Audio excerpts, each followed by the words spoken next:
Ciencia estudia mecanismos de acción, usos, interacciones, efectos adversos de los fármacos. ¿Qué será un fármaco? La FDA dice que un fármaco es toda sustancia química que tenga origen, puede ser vegetal, puede ser origen semisintético o también puede ser origen totalmente sintético, ¿no? Recordar que muchos de los fármacos tienen origen vegetal en productos naturales. Muchos fármacos se han originado de esa manera.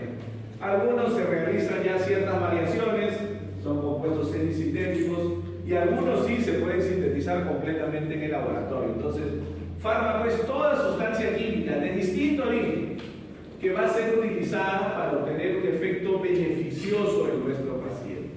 Obtener un efecto beneficioso. Tratar una condición crónica, curar una condición aguda, prevenir la aparición de un cuadro de dolor, de un cuadro de inflamación, prevenir la aparición de una infección, algo que vamos a hacer mucho cuando veamos terapia con antibióticos, o diagnosticar una condición indeseada de salud. Entonces, de forma sencilla, fármaco es toda sustancia química de distinto origen que me permita encontrar un efecto beneficioso para mi paciente. Muy diferente a lo que es un medicamento. Un medicamento es algo ya más elaborado. Un medicamento es cuando el fármaco lo combino con sus excipientes. Entonces, la combinación de uno o más fármacos, ojo, porque en algunos casos lo que más hay es que los principios activos vengan uno solo, ¿no? Las tabletas, cápsulas, comprimidos, usualmente viene un solo principio activo. Pero en algunos casos, en una sola tableta, puede haber 2, 3, hasta 4 principios activos. ¿Sí? Por eso le dice, la combinación de uno o más fármacos con sus respectivos excipientes. Ahí ya hablamos de un medicamento. Fármaco es solo el principio activo. Por ejemplo, ibuprofeno, por ejemplo, diclofenaco, por ejemplo, amoxicilina. Y medicamento será cuando ya ese principio activo está combinado con sus demás excipientes, ¿no? Eso ya recibe el nombre de medicamento. Lo que facilita obviamente su almacenamiento, distribución y sobre todo la administración a nuestros pacientes. Y eso me lleva, jóvenes, a un concepto más elevado, que es la forma en la que nosotros debemos colocar los detalles del fármaco cuando hagamos una receta. Este concepto más elevado es el concepto de especialidad farmacéutica. ¿Qué será una especialidad farmacéutica? Es el medicamento de composición, información, forma farmacéutica y dosificación determinada. Toda la información que yo necesito.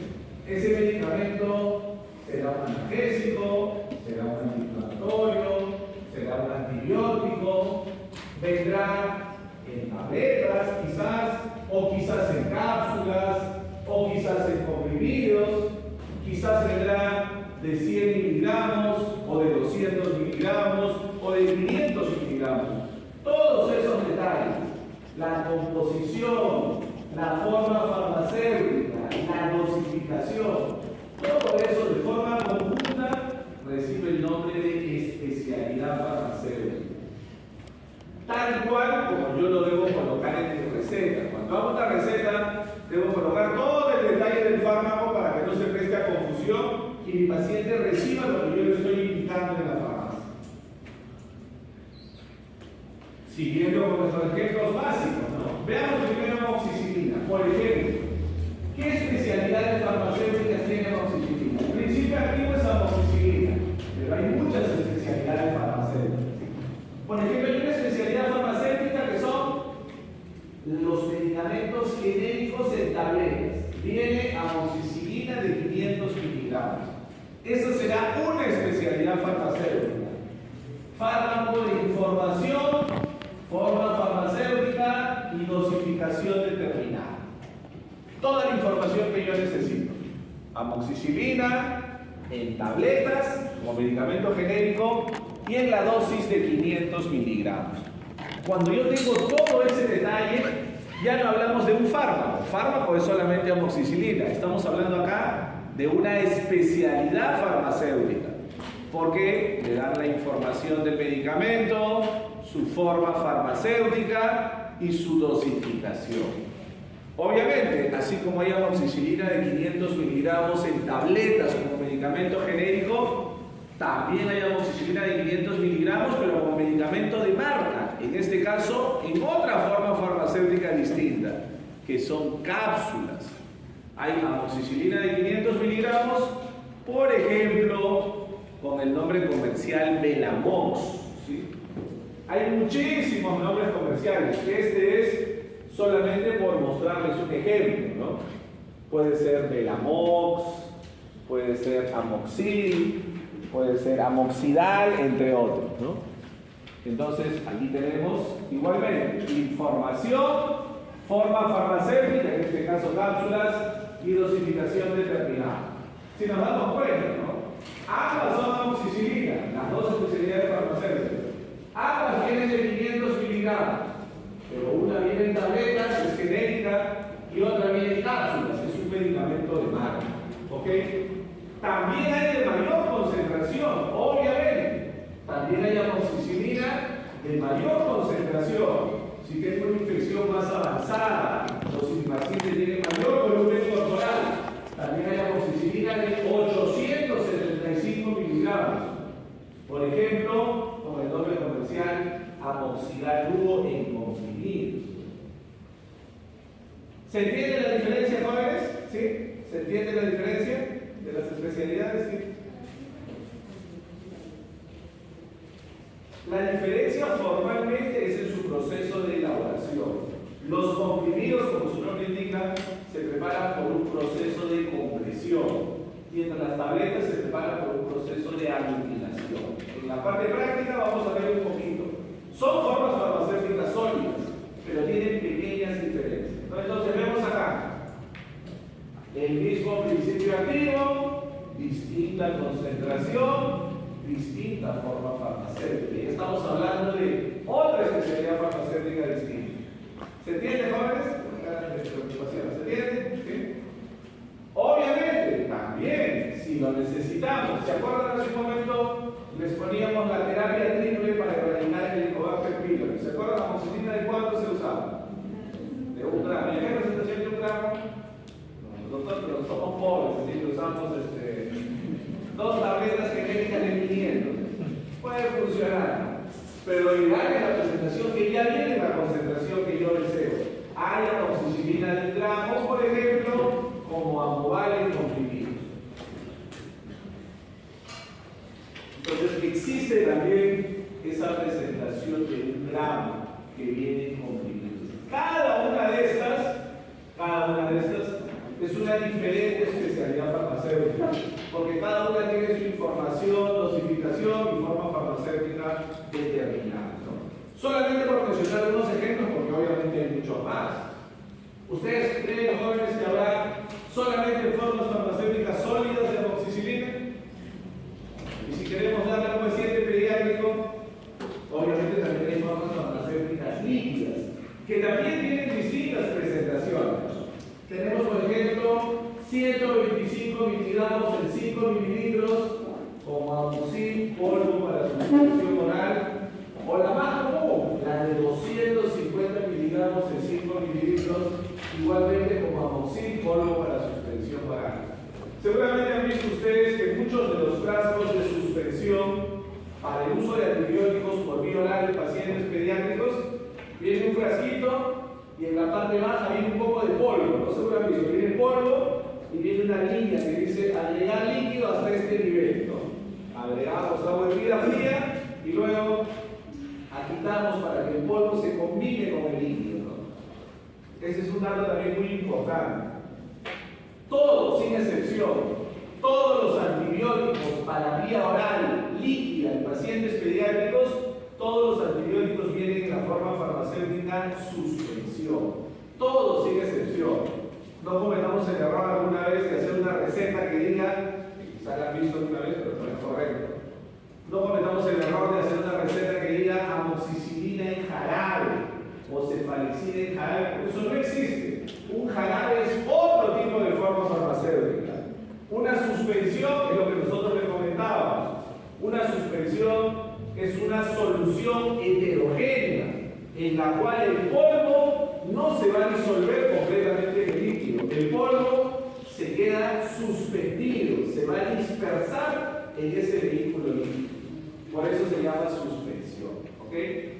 También hay, obviamente, para niños más grandes, una presentación de 500 miligramos en 5 mililitros. También como polvo para suspensión oral.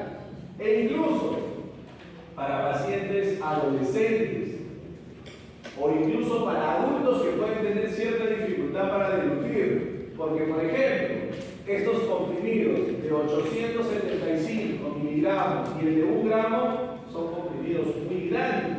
Algunas personas pueden tener cierta dificultad para deglutir. Para eso se puede usar la suspensión de 750 miligramos en 5 mililitros. Entonces vemos también acá que en las formas farmacéuticas líquidas, recordad lo primero que decíamos, todos los antibióticos vienen en suspensión, pero tenemos también diferentes concentraciones. 125, 250, 500 e incluso 750 miligramos por cada 5 mililitros. Entonces ahí tenemos ejemplos de varias especialidades farmacéuticas.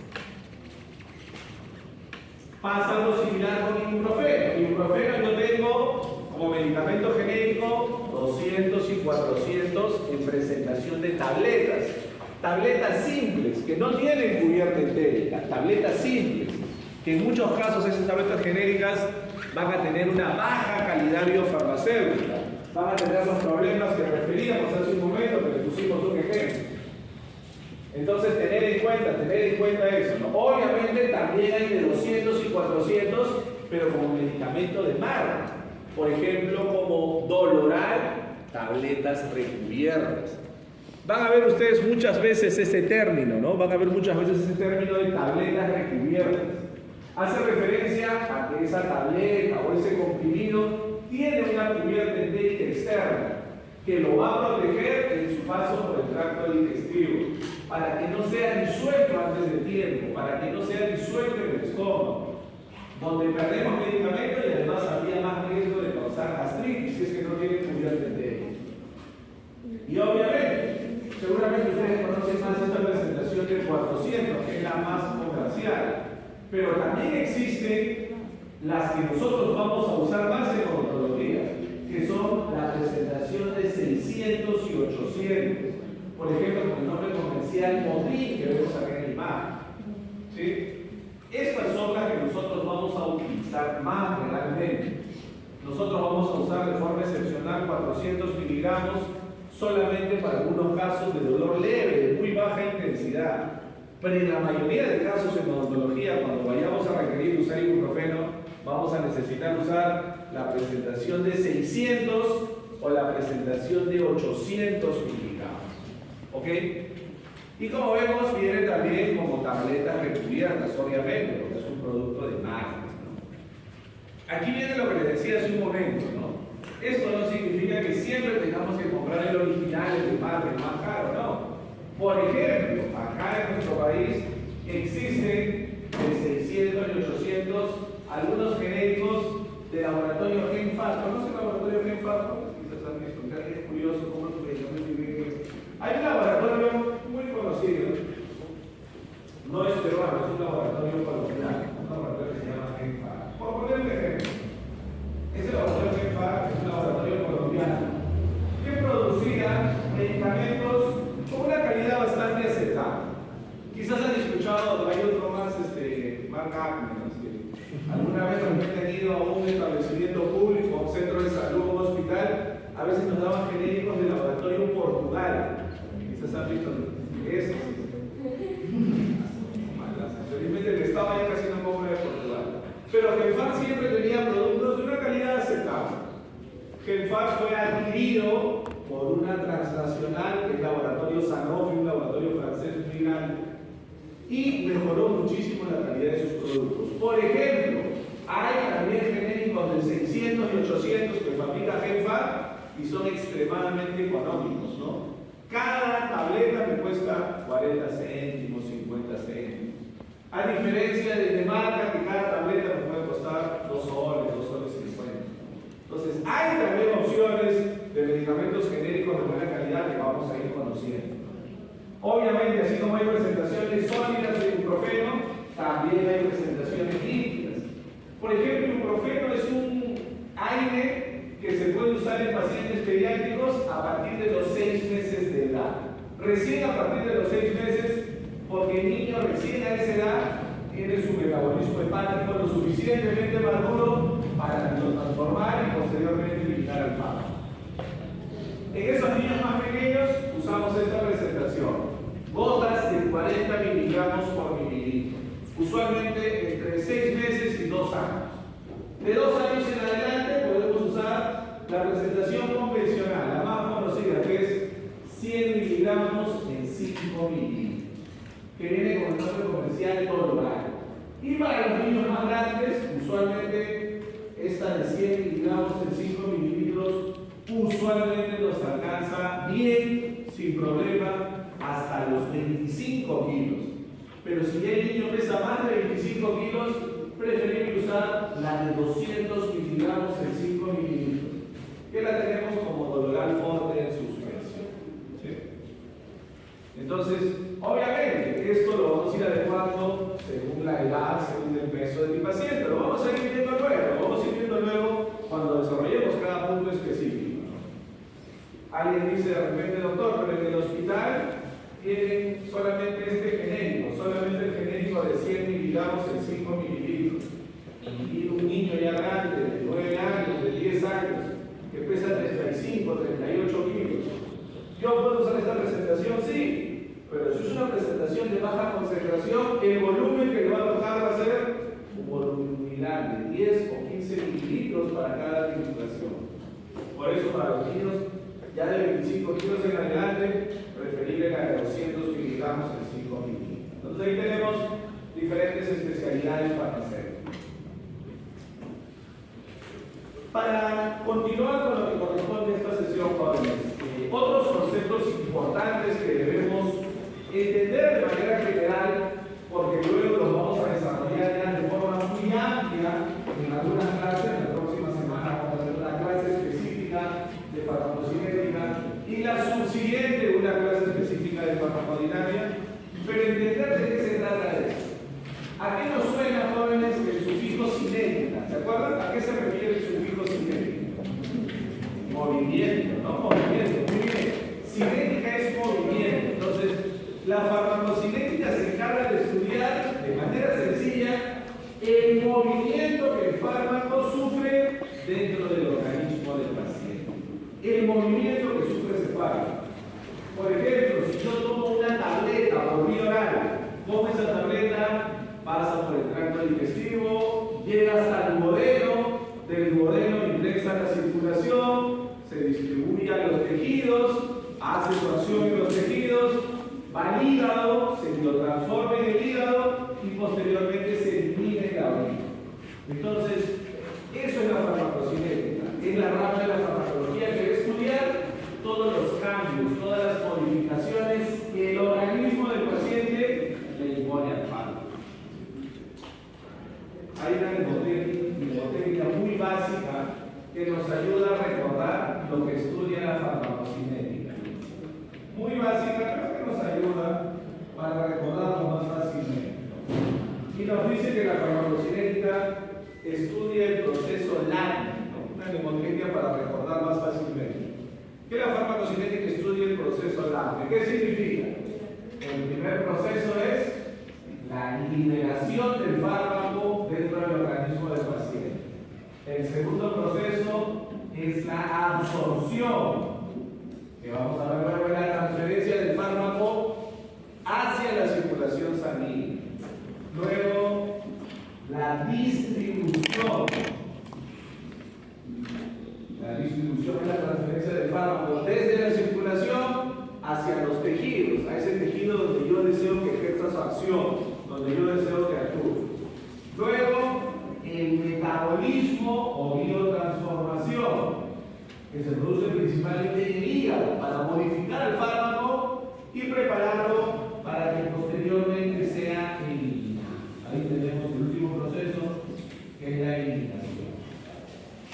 Por eso se dice, para recordarlo con esta mnemotecnia, que la farmacocinética estudia el proceso LAME, ¿no? La liberación, absorción, distribución, metabolismo y eliminación de los fármacos.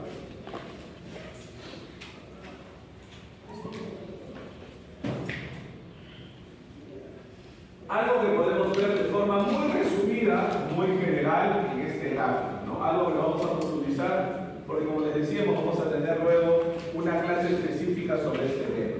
Pero aquí pueden ver ustedes, ¿no? Cómo el fármaco se libera, el tracto digestivo, si hablamos de una tableta, un comprimido, una forma farmacéutica sólida, cómo se libera, cómo se absorbe, cómo llega a la circulación, desde la circulación, cómo se transfiere hacia los tejidos, luego cómo va al hígado a biotransformarse y finalmente eliminarse, sea por vía renal a través de la orina o por vía biliar, dependiendo de las características propias de cada fármaco. Eso nos lleva al otro proceso, que es la farmacodinámica. La farmacodinámica es el complemento de la farmacocinética. Si la farmacocinética se encarga de estudiar el movimiento que el fármaco tiene en el organismo, cómo ingresa, cómo llega a la circulación, cómo va a los tejidos, la farmacodinámica se encarga de entender qué va a hacer el fármaco. De forma sencilla, la farmacodinámica estudia el mecanismo de acción de los fármacos. La definición me dice, la farmacodinámica va a estudiar las modificaciones, los cambios que el fármaco produce en el organismo del paciente. Una vez que llegó al tejido donde yo deseo que actúe, imagínense, tenemos un paciente con pulpitis irreversible. Yo le doy un ibuprofeno de 600 o de 800 miligramos. Ese ibuprofeno ingresa por vía digestiva y va a tener que llegar hasta esa pulpa, ese tejido pulpar. Yo quiero saber qué hace ese tejido pulpar, a qué receptor se une, qué es lo que va a modificar, qué efecto va a tener molecularmente. Por eso decimos que la farmacodinámica se encarga de estudiar los efectos bioquímicos, fisiológicos y sus respectivos mecanismos de acción. Mucho, jóvenes, mucho de lo que vemos en farmacología se basa en bioquímica y en fisiología, ¿no? Por lo menos fisiología sabemos que han llevado bien. Hay cosas que escapan a nuestras manos. No se puede hacer muchas veces, pero bueno. Vamos a tener que basarnos en muchas de estas cosas, ¿no? Para entender por ahí los mecanismos de acción de los fármacos. Eso nos lleva a un tercer concepto, que lo vamos a ver también un poco en la parte práctica, que es el concepto de farmacoterapia. Obviamente, la farmacoterapia, como su nombre lo indica, me va a brindar ciertas normas, ciertas recomendaciones, ciertos criterios para utilizar los fármacos en el tratamiento de algunas enfermedades. Por eso es farmacoterapia. Me va a brindar algunos consejos, algunas recomendaciones, algunas normas para usar los fármacos para el tratamiento de una condición indeseada de salud de nuestro paciente, ¿no? La definición formal nos dice: estudia la aplicación de fármacos, obviamente en género humano, con la finalidad de prevenir o curar alguna enfermedad o condición indeseada de salud. ¿Cómo podemos usar los fármacos? Para dar tratamiento a una determinada condición patológica, ¿no? A una determinada enfermedad. La farmacodinámica siempre debe correlacionar algo parecido a lo que hemos visto con el concepto general de farmacología clínica, ¿no? La farmacoterapia debe correlacionar las características del fármaco con las características del paciente. Lo que vimos hace un momento. No habrá un fármaco que sea el mejor analgésico de todos y a todos los que tienen dolor les voy a dar lo mismo. O el mejor antibiótico de todos y a todos los que tienen infección les voy a dar lo mismo. Existirá un fármaco más adecuado para cada paciente, para cada condición específica que tenga nuestro paciente. Entonces, ahí dice, correlacionamos la farmacodinámica con la fisiopatología de la enfermedad. ¿Qué significa? Que si yo sé cómo se ha producido esa enfermedad, yo sé cómo se ha producido esa pulpitis irreversible, yo podré elegir un fármaco que inhiba a esas prostaglandinas que están causando pulpitis irreversible. O si yo sé cómo se ha producido esa disfunción temporomandibular, esa contractura muscular, yo elegiré un fármaco que cause relajación del músculo esquelético. O si yo sé que mi paciente tiene un absceso, una infección, sé que ahí hay bacterias anaerobias, escogeré un antibiótico que erradique a las bacterias anaerobias. De eso se trata, de que si nosotros conocemos bien cómo se ha producido la enfermedad, si sabemos cuál es la fisiopatología de la enfermedad, eso me permite escoger un fármaco cuyo mecanismo de acción sea el más preciso para esa enfermedad. ¿Sí? Tomando en cuenta el principio de farmacocinética que vamos a ver en nuestra próxima sesión y siempre valorando el índice riesgo-beneficio. A ver, pongo un ejemplo muy claro sobre esto, jóvenes.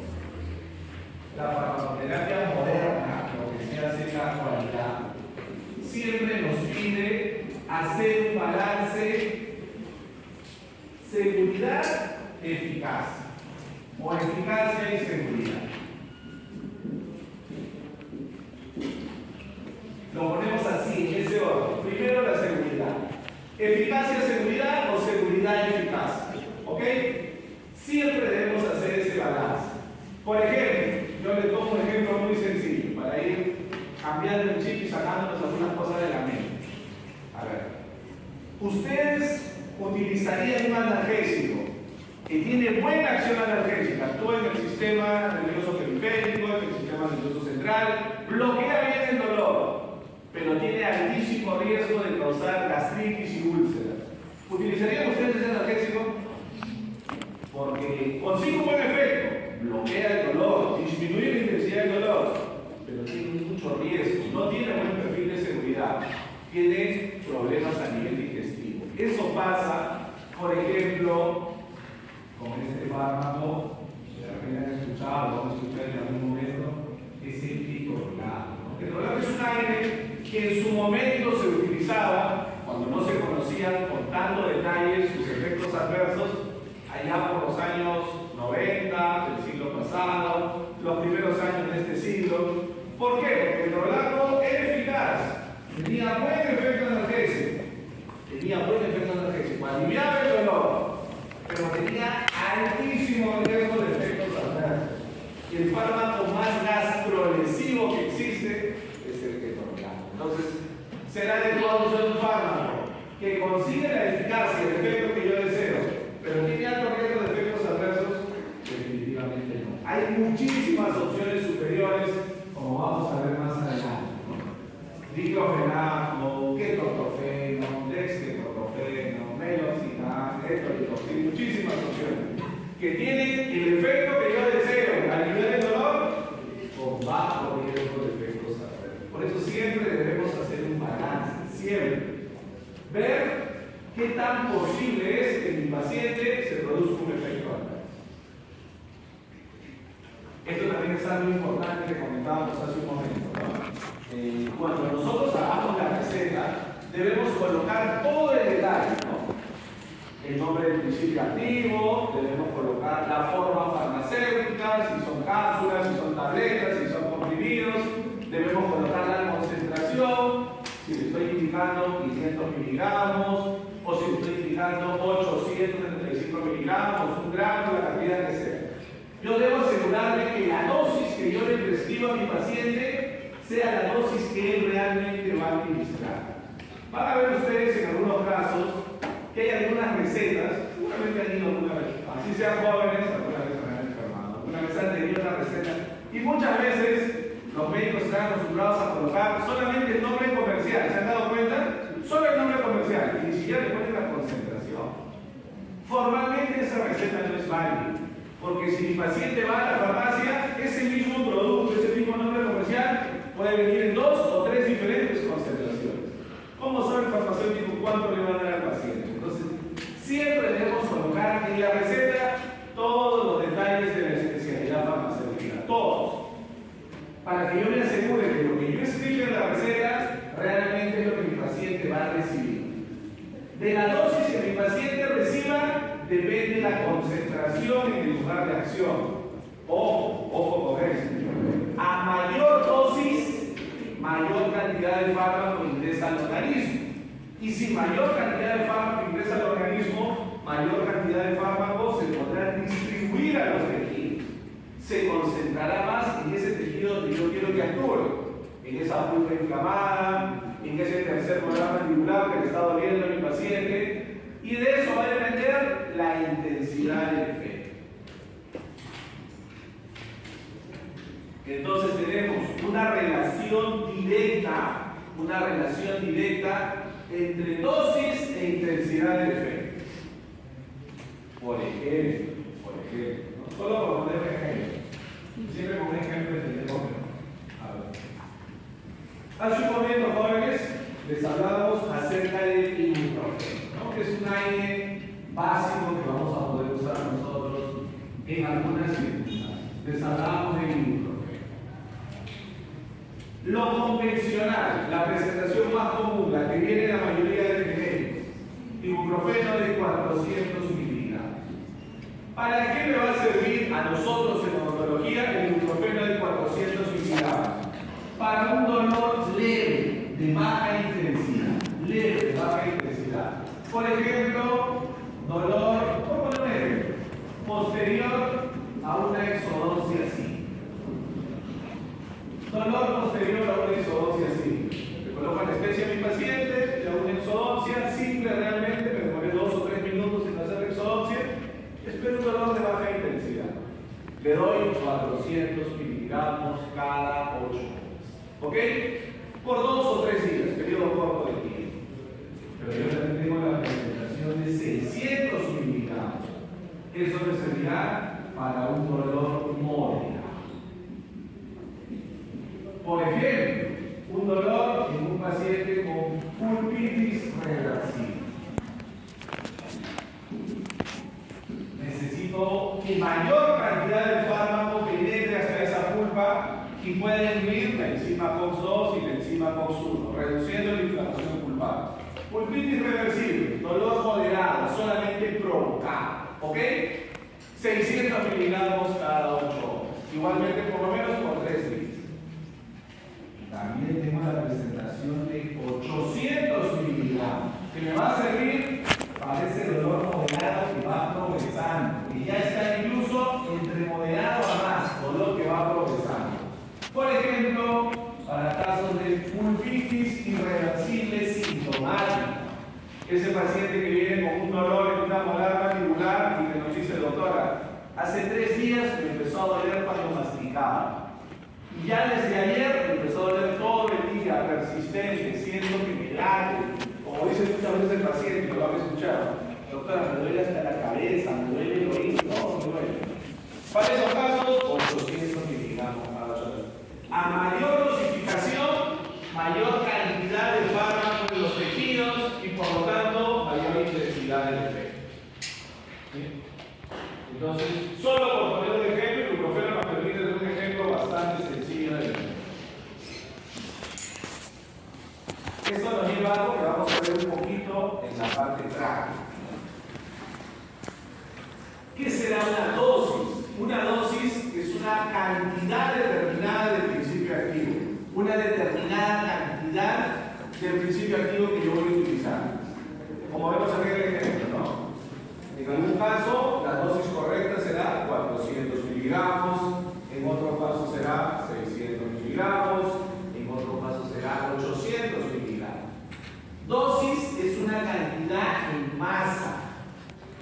Normalmente nosotros recetamos fármacos en miligramos, usualmente en miligramos. 100 miligramos, 200 miligramos, 500 miligramos, 750 miligramos, usualmente en miligramos. En algunos casos especiales utilizamos en microgramos. Por ejemplo, cuando empleemos el anestésico local, vamos igual un ejemplo, que lo van a ver luego en la parte práctica, ¿no? Pero para entender a qué se refiere una dosis, ¿no? Por ejemplo, ¿Ya han colocado ustedes anestesia local, jóvenes? ¿Ustedes se han colocado anestesia local? ¿Sí? ¿Se han colocado? ¿Sí? ¿Algunos? ¿Sí? Más o menos, algunos. Con quién estoy aquí. A ver. Por ejemplo, el anestésico local que nosotros más usamos todavía acá en nuestro medio es lidocaína, 2%, con epinefrina o adrenalina, que viene la concentración de 1 en 80. ¿Sí? Quizás se acuerdan, el cartucho que usamos nosotros, el cartucho para cálculo, tiene el volumen de 1.8 mililitros. No sé si conocemos el cartucho para cálculo, seguro algunos ya incluso se han colocado en ustedes. Por ejemplo, cada cartucho para cálculo, si yo quiero saber, cada cartucho para cálculo, ¿cuánto contiene de estos compuestos? Cada cartucho para cálculo que viene lidocaína 2%, cada cartucho para cálculo tiene 36 miligramos de lidocaína. Luego vamos a ver por qué, de dónde salen esos 36 miligramos. Y cada cartucho que viene en la concentración adrenalina 1 en 80.000, cada cartucho contiene 22.5 microgramos, ¿no? Microgramos. Nosotros vamos a usar fármacos usualmente en miligramos, como les decía. Cuando usamos una tableta, un comprimido, una cápsula, usualmente en miligramos. Pero hay algunos casos especiales que vamos a usar fármacos en cantidades mínimas, muy pequeñitas, como lo que usamos acá. Usamos lidocaína como adrenalina, cada cartucho que viene 1 en 80.000 de adrenalina solamente tiene 22.5 microgramos. Una cantidad pequeña, una cantidad menor, no mínima realmente. ¿Se entiende? ¿Se entiende? Obviamente, como hemos visto, la dosis va a determinar el tipo y la magnitud de la respuesta, ¿no? Por ejemplo, hace un momento vimos el ejemplo de ibuprofeno, 400, 600 y 800, ¿no? A mayor dosificación, mayor intensidad de la respuesta. Mayor dosis, ya no solamente la acción analgésica, también aparecerá la acción antiinflamatoria. Y esto nos lleva a una definición final, que es la que vamos a ver ahora, que es la definición de farmacovigilancia. ¿Qué será la farmacovigilancia? La farmacovigilancia es la obligación que tenemos todos los profesionales de la salud que prescribimos fármacos de identificar efectos adversos graves que no hayan podido ser detectados previamente. Y nosotros los vamos a reportar a las autoridades correspondientes, ¿no? En nuestro caso particular de fármacos, a la Dirección General de Medicamentos, Insumos y Drogas, que es la DIGEMID. Entonces, esa es la farmacovigilancia, una obligación que tenemos todos los profesionales de la salud, todos los que prescribimos fármacos. En nuestro país, jóvenes, ¿quiénes pueden prescribir fármacos? ¿Qué profesionales pueden prescribir fármacos? Médicos, cirujanos dentistas, y las obstetras en el ámbito de su profesión, que es un poquito más enfocado en un grupo, no solo médicos, cirujanos dentistas y obstetras en el ámbito de su profesión, ¿no? Los químicos farmacéuticos no pueden recetar fármacos, ¿no? Aunque vemos que el paciente va a la farmacia, ¿no? Y al chico que ha estudiado 6 meses para ser técnico de farmacia dice: doctor, no tiene espalda, doctor, usted puede tomar esto, ¿no? Ya dame una nomás porque no me alcanza primero. Pasa eso, pero no debería ser. Entonces, la farmacovigilancia es la obligación que tenemos todos los que prescribimos fármacos en primer lugar, pero también el personal asistencial, químicos farmacéuticos, enfermeras, técnicos, también ellos, de reportar efectos adversos raros que no hayan sido descritos previamente o que sean efectos adversos graves que pueden poner en peligro la vida de mi paciente. Existen algunos fármacos que en su momento se identificaron como muy peligrosos, se reportaron los efectos adversos y esos fármacos se tuvieron que retirar del mercado. Por ejemplo, la talidomida. ¿Se acuerdan de la talidomida? ¿Han visto en biología y histología? ¿Se acuerdan? La talidomida es un fármaco que en algún momento usaban las mujeres gestantes para reducir las manifestaciones incómodas de la gestación, el mareo, pero tenía un efecto adverso terrible. Causaba niños que nacían con ausencia total o parcial de los miembros superiores y miembros inferiores, ¿no? Lo que se conoce como focomelia o megamelia. Entonces se reportó eso y eso hizo que la talidomida sea retirada del mercado. Se retiró del mercado. También pasó con la ceibastatina, que se utilizaba para reducir los niveles altos de colesterol y se reportó que causaba rhabdomiólisis. Entonces, gracias a estos reportes de farmacovigilancia, la ceibastatina fue retirada del mercado. Pasó también algo similar con un antihistamínico muy usado, que es el astenisol. Un antihistamínico que se empleaba mucho allá por los años 80, 90 del siglo pasado, causaba arritmias cardíacas, muy peligroso, se retiró también del mercado. Tenemos algo parecido en la insulina. La insulina es un aire, un antiinflamatorio no esteroideo, similar al ibuprofeno, al diclofenaco. De un grupo diferente está la insulina. Causaba hepatotoxicidad. También por eso fue retirada del mercado, la mayoría de países del mundo. Y luego tenemos un grupo especial de fármacos llamados COXIPs, que vamos a ver posteriormente, ¿no? Los COXIPs son fármacos que se usan como analgésicos y antiinflamatorios, sobre todo para el dolor crónico, dolor por artritis reumatoide, por osteoartritis, pero que tenían un problema: aliviaban bien el dolor articular, pero causaban mayor riesgo de infarto. En general, mayor riesgo de eventos trombóticos. Podría ser un infarto agudo del miocardio, podría ser un accidente cerebrovascular, una trombosis venosa profunda, etc. También fueron retirados del mercado, ¿no?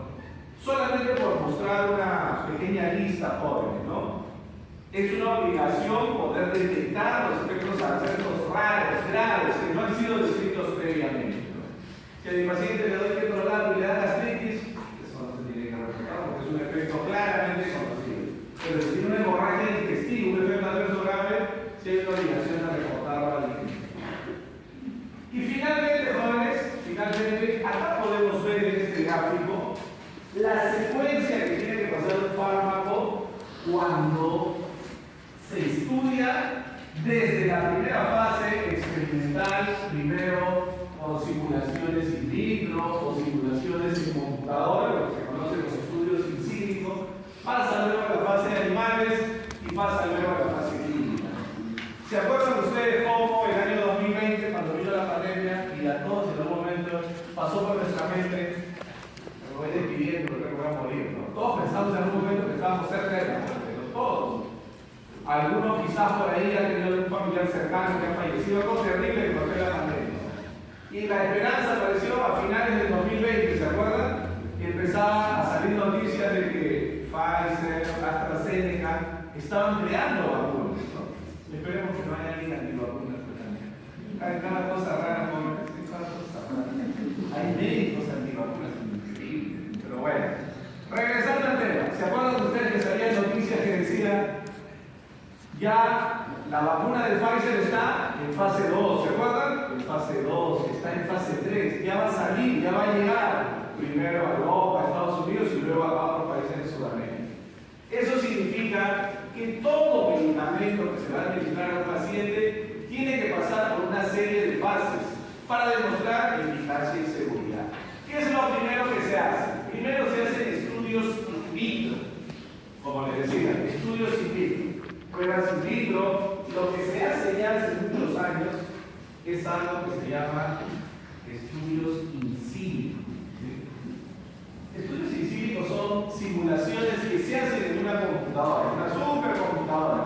Yo sé que determinada estructura química puede tener acción analgésica, antiinflamatoria, pero de repente tiene ciertos efectos adversos. Entonces yo con mi conocimiento de bioquímica, de farmacología, yo en la computadora voy modificando esas estructuras químicas, las modifico y empiezo a probar cuál es su potencial efecto en una estructura química. Entonces eso también se hace en esta primera fase. Luego se pasa a la fase de estudios en animales.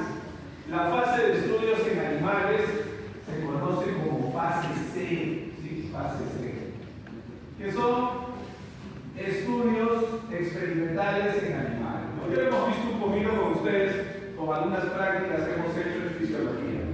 ¿Cuáles creen, jóvenes, que serán los animales en los que más frecuentemente se hace experimentación? ¿Cuál creen? ¿Las ratas o ratones? Ratones, ¿no? Ratones, por su tamaño, por su practicidad, también algunos en ratas y otros tipos de animales, ¿no? Pero mucho más se hace en ratones. Entonces, viene esta fase C, que usualmente puede durar un par de años. Esto es un poco variable, pero usualmente dura entre 1 a 2 años, ¿ok? Luego que el fármaco demostró ser efectivo en animales, pasamos a la fase clínica, la fase de estudios en humanos. Dentro de la fase clínica, como ven ustedes, ahí tenemos fase 1, que se evalúa primero en voluntarios sanos, un grupo pequeño de voluntarios sanos. Algunos de ustedes quizás conozcan o han tenido la oportunidad cuando vayan en otro país, por ejemplo en Estados Unidos hay muchísimos laboratorios.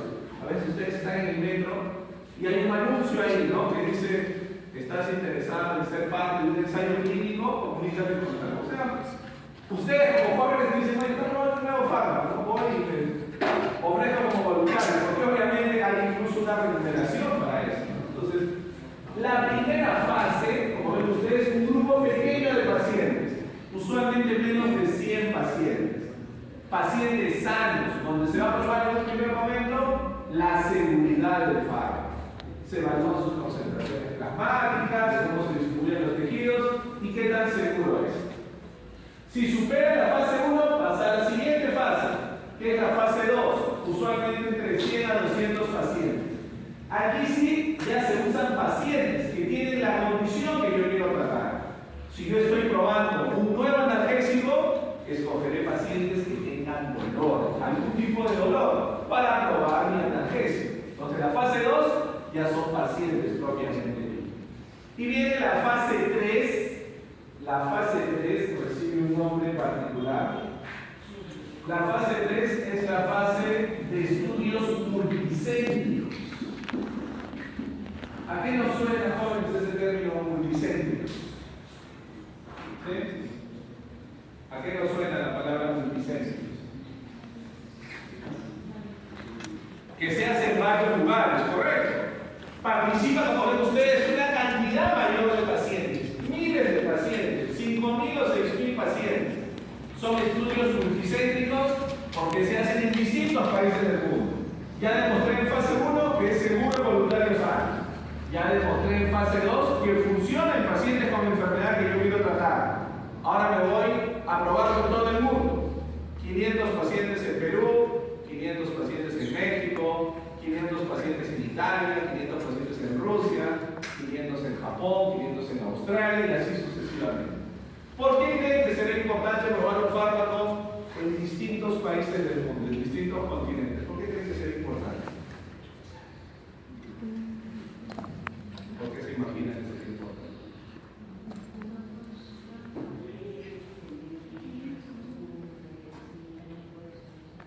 Costumbre.